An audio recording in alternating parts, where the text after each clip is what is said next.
செல்லம்மா சீரியல்ல மேகா மாணிக்கத்துக்கிட்ட செல்லம்மாவோட கதையை முடிச்சுட்டு நினைச்சு தான் நான் உன்னை பார்க்க வந்தேன். ஆனா நீ கடைசியில் எல்லாத்தையும் சொதப்பிட்ட. உனக்கு தலையில அடிபட்டிருக்குன்னா நீயே ஹாஸ்பிட்டல் போ. என்னையும் போலீஸ் பிடிச்சிருவாங்க. உனக்கு ஒரு வேலை செய்ய துப்பு கிடையாது. நீயே பார்த்துக்கோ, நான் போறேன்னு இந்த இடத்த விட்டு கிளம்புறப்போ சிட்டி கமிஷனரும் சில போலீஸ்காரங்களும் அங்கே வரதை பார்க்குறாங்க. பயந்து போன மேகா உடனே மாணிக்கத்துக்கிட்ட, மாணிக்கம் உன்னை தேடி போலீஸ்காரங்க இங்கே வந்துட்டாங்க போல. உன் கண்ணை மாட்டினா நானும் மாட்டிப்பேன். நீ இங்கேருந்து எங்கேயாச்சும் காப்பாத்துன்னு சொல்ல. மாணிக்கமும் வேணாம் மேகா, இனிமேல் நம்ம ஓட வேணாம். இன்னைக்கு இருந்தாலும் ஒரு நாள் நம்ம போலீஸ் கிட்ட மாட்ட தான் போறோம். இதனால ஏன் இன்னைக்கா இருக்கக்கூடாது? பேசாம நம்மளே போய் சரண் அடைஞ்சிரோம்னா தண்டனை கம்மியாயிடும். நான் போய் எல்லா உண்மையை சொல்லி அப்ரூவரா மாற போறேன் அப்படின்னு சொல்றான்.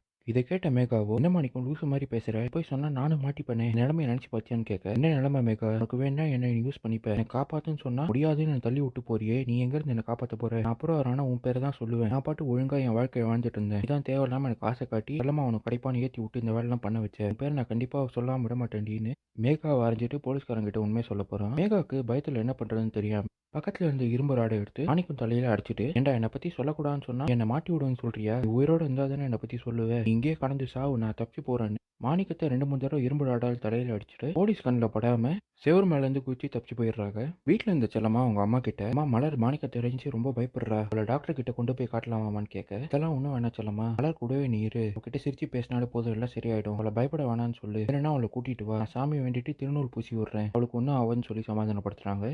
சிட்டி கமிஷனரும் போலீஸ்காரங்களும் மாணிக்கம் இருக்கிற இடத்துக்கு வந்து தேடி தேடி பாக்குறாங்க. எங்கேயுமே கிடைக்காதனால ஒருவேளை மாணிக்கம் தப்பிச்சிட்டான் போல, இப்போ பின்னாடி போய் பார்ப்போம்னு வந்து பாக்குறப்ப அங்க ஒருத்தன் படுத்து கிடக்கிறத பாக்குறாங்க. சார், இதை பார்த்தா மாணிக்கம் மாதிரி தெரியுது, தலையில இருந்து ரத்தமா வருது சார், உனக்கு மூச்சு நின்று போச்சு, மாணிக்கம் இறந்துட்டான் போல சார்னு ஒரு போலீஸ்காரர் சொல்றாரு. கமிஷனர் அப்பதான் யோசிச்சு பாக்குறாரு, ஒருவேளை இந்த கொலையை செல்லமா தான் பண்ணிட்டாங்க போல, செல்லம்மா மாணிக்கத்துக்கு தப்பிக்கும் போது தான் அவன் தலையில அடிச்சுட்டு ஓடி வந்துன்னு சொன்னாங்க. பாவம், நல்ல குடும்பத்து பொண்ணாச்சு செல்லம்மா, தன்னை காப்பாற்ற தான் அவன் கொலை பண்ணியிருக்காங்க. சரி, அடுத்தது என்ன பண்ணுவோன்னு பார்ப்போன்னு ஆம்புலன்ஸ்க்கு ஃபோன் பண்ண சொல்லி மாணிக்கம் பாடியை எடுத்துட்டு போக சொல்றாரு. இதுதான் இன்னைக்கு எபிசோட நடந்தது.